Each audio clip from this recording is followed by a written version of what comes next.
58세 대기업 퇴직, 배달기사 도전. 월 400 가능할 줄 알았는데. 서론 은퇴 후 진짜 현실을 마주하다. 이제 편하게 쉬면서 하고 싶은 일만 하자. 58세에 은퇴한 김철수 가명씨는 퇴직 후 처음엔 여유로운 삶을 꿈꿨다. 젊었을 때는 늘 시간이 부족했지만 이제는 늦잠도 자고 여행도 다니면서 마음 편히 지낼 거라 생각했다. 하지만 퇴직 후 몇 달이 지나자 생각이 바뀌었다. 퇴직금이 있었지만 줄어드는 통장 잔고를 보며 불안감이 엄습했다. 국민연금까지 몇 년 남았고 예상보다 생활비가 훨씬 많이 들었다. 여유롭게 살려면 매달 30만 400만 원은 필요했지만 정기적인 수입이 없었다. 그러던 중 유튜브에서 배달만 해도 월 400 가능 이라는 영상을 보게 됐다. 차량 없이 오토바이나 전동 자전거로도 할 수 있고 시간 조절도 자유로워 보였다. 이거다 싶었다. 그래서 직접 뛰어들었다. 하지만 현실은 생각보다 훨씬 힘들었다. 1. 배달 시작 한 달 만에 깨달은 현실. 처음 배달을 시작할 때만 해도 김철수 씨는 자신 있었다. 운전 경력도 30년 넘고 체력도 나름 괜찮은 편이니 문제없겠지. 하지만 막상 뛰어보니 기대와는 전혀 달랐다. 첫 번째 문제, 몸이 버티질 않는다. 배달은 단순한 운전이 아니었다. 오토바이를 타거나 자전거를 타고 계속 움직여야 했고 비 오는 날이나 한여름에는 체력 소모가 배로 컸다. 한두 시간 뛰고 나면 온몸이 뻐근하고 무릎이 시큰거리더라고요. 하루 10시간씩 가면 월 400을 번다지만 현실적으로 6시간 이상은 어려웠다. 체력이 딸려서 도저히 버틸 수가 없었다. 두 번째 문제, 주문이 안정적이지 않다. 배달은 수요에 따라 수입이 달라졌다. 점심 저녁 피크 시간에는 일이 몰리지만 오후 25시는 거의 주문이 없었다. 하루 종일 붙어 있어요. 30만 400이 가능한 구조였고 편하게 돈 번다는 생각은 점점 사라졌다. 세 번째 문제, 사고 위험과 스트레스. 도로를 누비며 배달을 하다 보니 위험한 순간이 많았다. 특히 초행길에 익숙하지 않다 보니 내비게이션을 보며 운전해야 했고 급한 주문이라도 들어오면 더욱 서둘러야 했다. 한 번은 비 오는 날 빗길에 미끄러질 뻔했어요. 순간 이거 크게 다치면 어떡하지? 라는 생각이 들더라고요. 그 순간 김철수 씨는 깨달았다.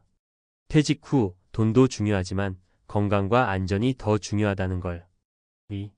퇴직 후 현실 돈만큼 중요한 건 내 몸이다. 배달 기사로 한 달을 보내면서 김철수 씨는 점점 고민이 깊어졌다. 돈은 벌 수 있지만 몸이 상하면 무슨 소용인가? 주변에도 비슷한 고민을 하는 사람들이 많았다. 사례 1. 60세 박영수 씨, 대리운전 시작했지만 퇴직 후 대리운전을 시작한 박 씨는 밤에 일하는 게 너무 힘들었다. 낮에는 주문이 별로 없고 저녁부터 새벽까지 해야 돈이 좀 돼요. 근데 60 넘어서 밤새 운전하는 게 쉽지 않더라고요. 어느 날 너무 피곤해서 깜빡 졸았는데 그 순간 이거 오래 못하겠다 싶었어요. 결국 박 씨는 한 달 만에 대리운전을 포기하고 다른 일을 찾기 시작했다. 사례 2. 55세 조미선 씨, 요양보호사 도전. 조미선 씨는 퇴직 후 요양보호사 자격증을 따고 일하기 시작했다. 처음에는 쉬워 보였어요. 하지만 막상 해보니 어르신 돌보는 일이 정말 쉽지 않더라고요. 허리도 아프고 정신적으로도 많이 힘들었어요. 요양보호사는 수요가 많고 연령 제한이 덜한 직업이지만 체력적으로 버티기 어려운 일이었다. 사례 3. 57세 김상철 씨, 경비원으로 새 출발. 김 씨는 퇴직 후 건물 경비원으로 일했다. 경비원은 그냥 앉아있는 줄 알았는데 이게 웬걸, 새벽마다 순찰 돌고 가끔 주민들 민원도 받고 생각보다 훨씬 스트레스가 크더라고요. 게다가 급여도 최저시급 수준이라 만족스럽지 않았다. 이 사례들이 보여주듯 퇴직 후 다시 일하는 건 생각보다 훨씬 어렵다. 단순히 돈만 보면 안 되고 몸과 마음이 버틸 수 있는지를 먼저 고려해야 한다. 3. 은퇴 후 현명하게 일하는 법. 그렇다면 어떻게 해야 할까? 퇴직 후에도 경제활동을 원한다면 무작정 돈이 많이 벌리는 일을 찾기보다 오래 할 수 있는 일, 내 몸에 맞는 일을 찾아야 한다. 일 체력을 고려한 직업을 선택하라. 퇴직 후에는 신체적인 부담이 적은 일이 중요하다. 온라인 판매, 스마트 스토어, 중고거래, 블로그, 유튜브 운영, 재택 가능한 행정 업무, 고객 상담. 처음부터 욕심내지 마라. 처음부터 월 400을 벌겠다고 하면 몸이 먼저 망가진다. 현실적인 목표를 세우고 적은 돈이라도 꾸준히 벌 수 있는 구조를 만드는 것이 중요하다. 3. 새로운 기술을 배워라. 퇴직 후에는 기존의 경험만으로 일자리를 찾기 어렵다. 요즘은 온라인 강의, 유튜브, SNS를 활용한 일도 많다. 작은 배움이 더 좋은 일로 이어질 수 있다. 결론. 퇴직 후 3. 다시 설계해야 한다. 김철수 씨는 결국 배달 일을 줄이고 좀 더 현실적인 일자리를 찾아보기로 했다. 무조건 돈이 되는 일이 아니라 내가 오래 할 수 있고 안전하게 일할 수 있는 일을 찾아야 한다는 걸 깨달았다. 퇴직 후 일을 고려하는 분들께 전하고 싶다. 막연한 기대만으로 덤비지 말고 현실적인 선택을 하라. 몸과 마음이 지치지 않는 일을 찾아야 한다. 퇴직 전 미리 준비하는 게 가장 좋은 방법이다. 은퇴 후에도 삶은 계속된다. 중요한 건 그 삶을 어떻게 설계하느냐다. 은퇴 후 건강과 경제적 균형을 유지하는 방법. 퇴직 후에도 경제활동을 지속하고 싶은 사람들이 많다.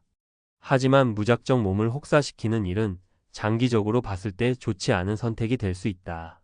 앞서 배달기사, 대리운전, 요양보호사, 경비원 같은 직업의 현실을 살펴봤다면 이제는 어떻게 하면 퇴직 후에도 건강하게 일하면서 경제적 안정까지 얻을 수 있을지 고민해 볼 차례다.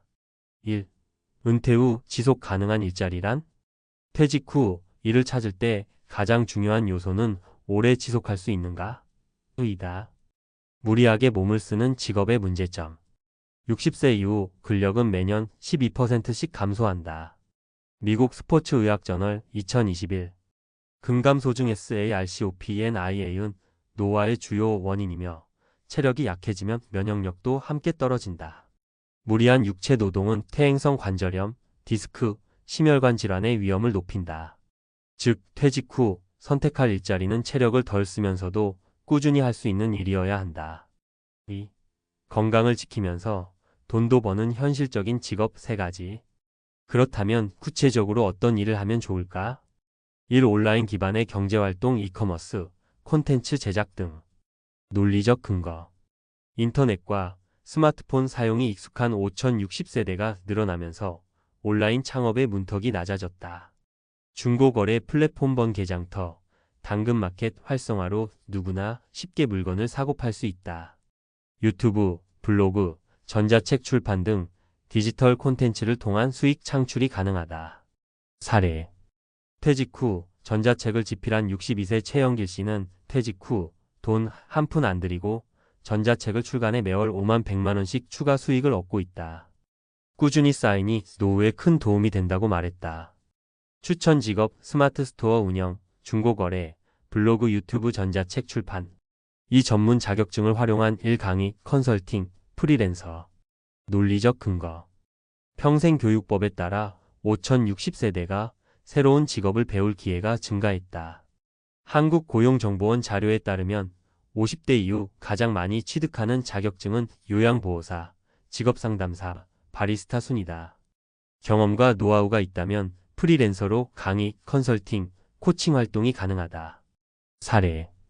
퇴직 후 바리스타 자격증을 취득한 후 58세 박진우 씨는 카페를 차릴 생각은 없지만 바리스타 수업을 들으며 주말에 문화센터에서 강의를 하면서 월 100만 원 정도를 번다. 부담 없이 일할 수 있어 만족한다고 했다. 추천 직업 강사, 바리스타, 요리, 재테크, 직업상담사, 프리랜서 컨설턴트. 3. 중장년을 위한 공공일자리 활용. 논리적 근거. 고령화 시대를 대비해 정부에서 중장년층을 위한 공공일자리를 확대하고 있다. 2024년 기준 60세 이상 대상 노인 일자리 사업은 100만 개 이상 지원되며 특히 5060세대에게 적합한 일자리가 증가하고 있다. 사례.